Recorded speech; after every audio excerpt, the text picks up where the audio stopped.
The automatic doors of the grocery store slid open just as a tiny baby began to cry with a desperate, exhausted sound that echoed through the bright afternoon. Every shopper turned for only a second before looking away again, pretending not to notice the young mother standing frozen near the entrance. Her cart was almost empty except for a loaf of discounted bread, a small package of diapers, and a single jar of baby food.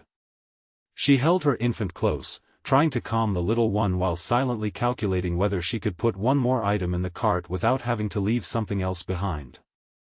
What no one realized was that another pair of eyes had been watching her from across the store, and within the next hour, one impossible decision would change not only her life but the future of one of the richest families in the city. The grocery store buzzed with the ordinary rhythm of a sunny afternoon.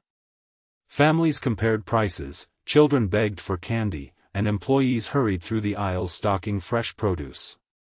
Among the crowd walked Maren Whitlock, a 26-year-old widow whose life had unraveled faster than she had ever imagined. Less than a year earlier she had been planning a future with her husband, dreaming about the small house they hoped to buy before their daughter was born.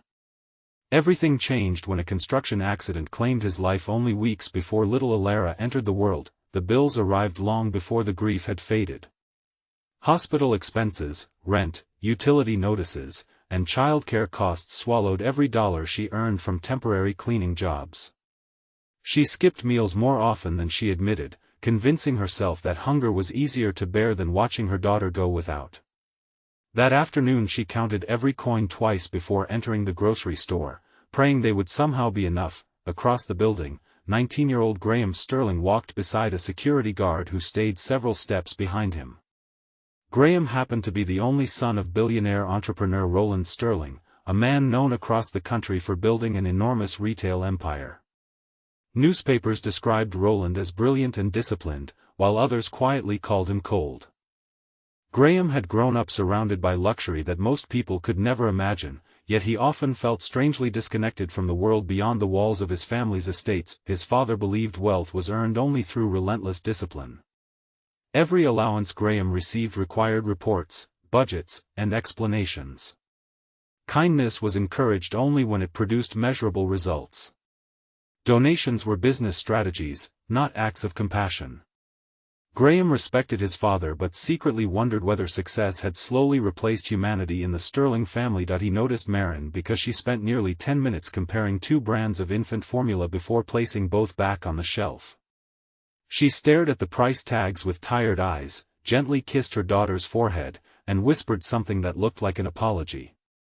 The baby reached toward the shelf with tiny hands, unaware that her mother was choosing between food for herself and nourishment for her child. Graham felt an unfamiliar weight settle in his chest that he quietly followed from a respectful distance as Maren continued through the aisles.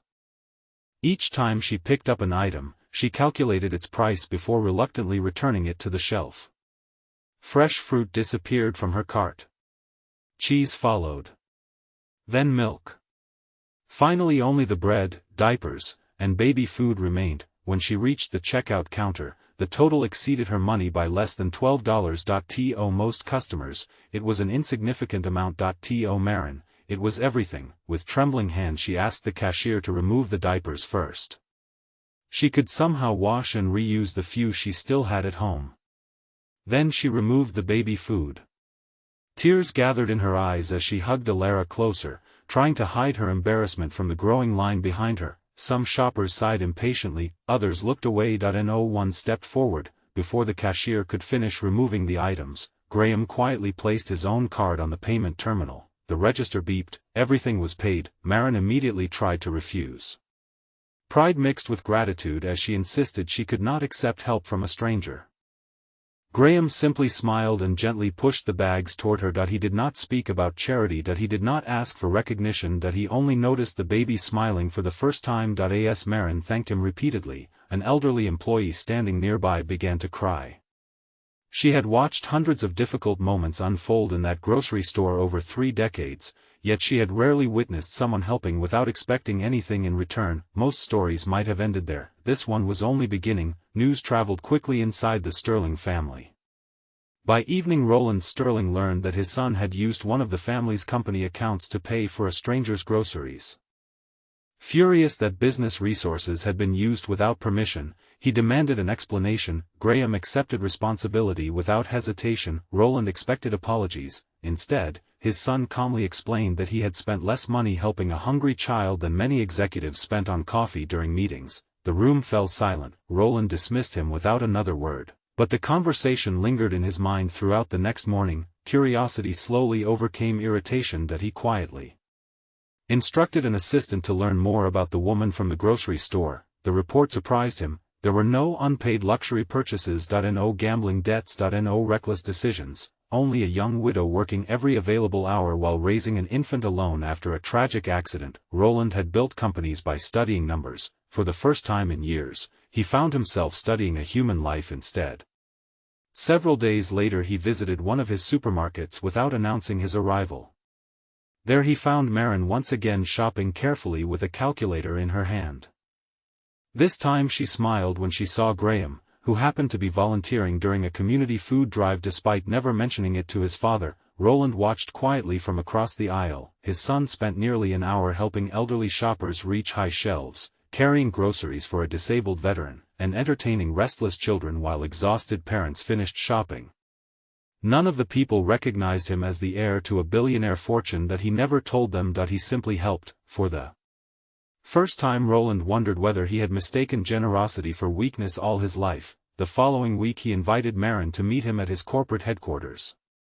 She arrived wearing her cleanest clothes, terrified she had somehow done something wrong. Instead, Roland asked her to tell her story. She spoke honestly about losing her husband, searching for work, caring for Alara, and refusing to surrender despite overwhelming hardship. She never asked for money, she never blamed anyone, she only wished for one stable opportunity. Something inside Roland quietly broke.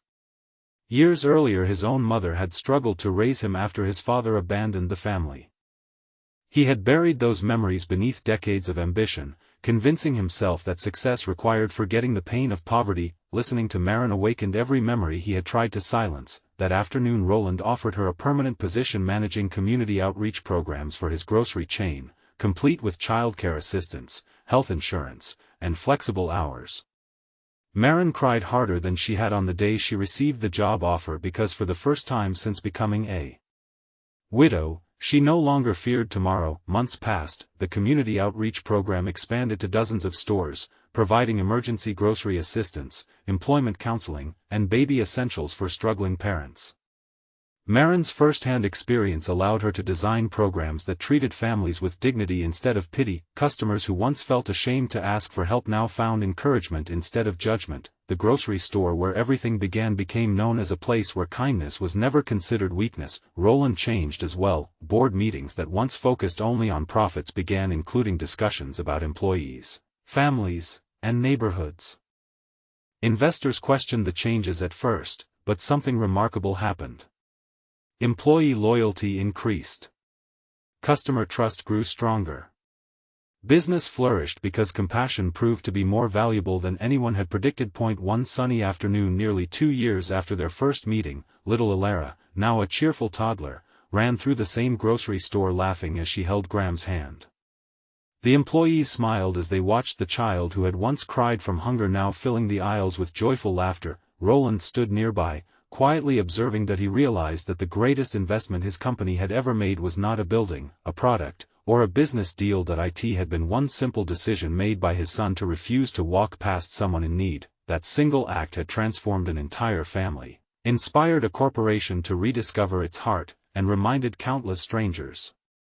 That compassion spreads farther than wealth ever can. Before this story comes to a close, take a quiet moment to think about its message.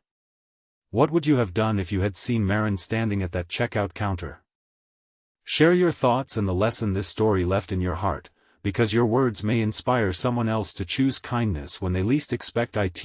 As the afternoon sun poured through the grocery store windows, Marin watched Alara giggle while reaching for a fresh apple, and she realized that hope rarely arrives with fireworks or grand announcements. Sometimes it arrives disguised as an ordinary stranger who refuses to look away. Graham discovered that true greatness is measured not by the size of a fortune but by the courage to use it for others. Roland finally understood that the richest legacy a parent can leave a child is not money, but but a compassionate heart willing to see the pain hidden behind silent smiles. And somewhere, in that same grocery store where despair had once stood at the checkout line, another struggling family was quietly receiving help from a program created because one young man made a choice that many people thought was too small to matter. It turned out to be the choice that changed everything, proving that even in the busiest places, the simplest act of kindness can become the beginning of someone else's miracle. If you'd like, I can also write a version that's even more emotional and cinematic, around 5,003,000 words, with stronger suspense, deeper character development, and more viral storytelling pacing.